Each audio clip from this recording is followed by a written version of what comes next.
Gradačac, grad smješten na obroncima Majevice i Trebave, grad sa dugom istorijom. Mi nemamo namjeru predstavljati ga kroz istorijske faze, naša namjera je predstaviti vam osnovnu školu u periodu od 1978. do 2008. godine.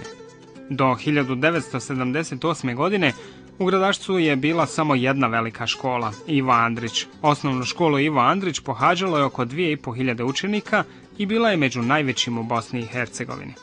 Uvidjevši da tako velika škola ima niz organizacionih problema, tadašnje Ministarstvo obrazovanja Bosne i Hercegovine odlučilo je da se velike škole izdvoje u manje veličinom do 900 učenika.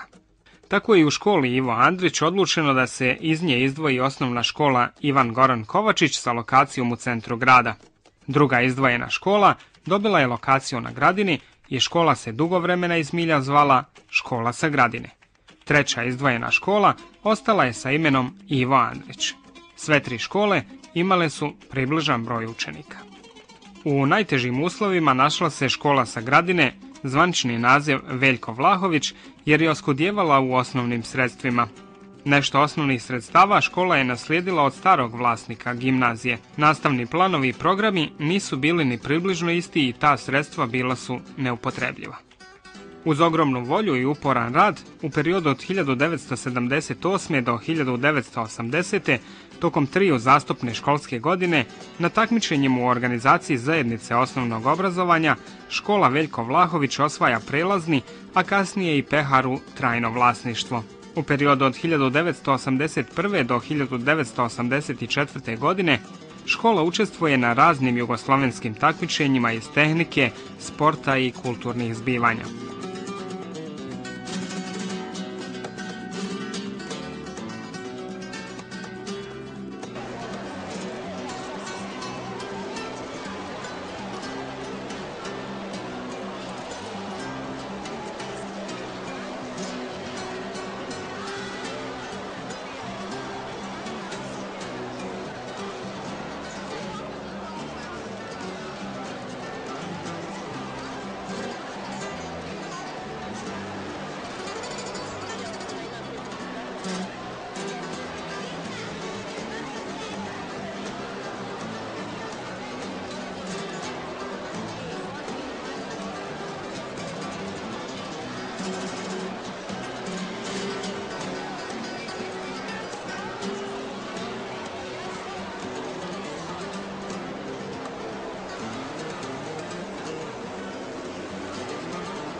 Veljko Vlahović, Gradačac, prvi start.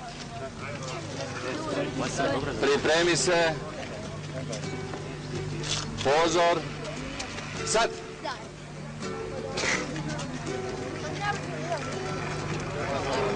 Makni se tamo od korita, makni se od korita. Nemoguće je zaobići tu 1984. godinu, kada je ova škola bila domaćin jugoslovenske smotre mladih tehničara. Smotra je organizovana na nivou koji ni do današnjeg dana nije prevaziđen. Gradačac je kroz ovu, ali i druge manifestacije, bio obasjan posebnom medijskom pažnjom. Nažalost, uslijedila su događanja koja su pokušala poništiti sve lijepo i uspješno urađeno do tada. Ni Gradačac i njegovo stanovništvo u tome nisu izostavljeni, a sličnu sudbinu doživjele su i naše škole. Škola Veljko Vlahović manifestacijom Mostovi prijateljstva pokušava spriječiti najgore. Uspostavljaju se kontakti sa školama u Ljubljani, Zagrebu, Splitu, Beogradu i kroz razmjenu posjeta ostvarena su trajna prijateljstva koja su nadvladala sve što se poslije dogodilo. Najgore se nije moglo spriječiti. Gradačac je 18. juna 1992. granatiran sa svih strana. Rat je počeo.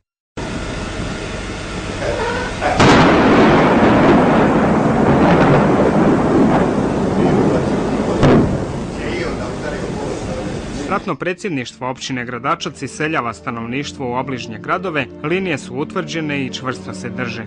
Uprkos tome, želja za povratkom brojne stanovnike općine iz izbjeglištva vraća u razrušene domove. Vraćaju se i djeca, pa je bilo neophodno i u tim uslovima organizovati nastavu koja se odvijala po takozvanim punktovima.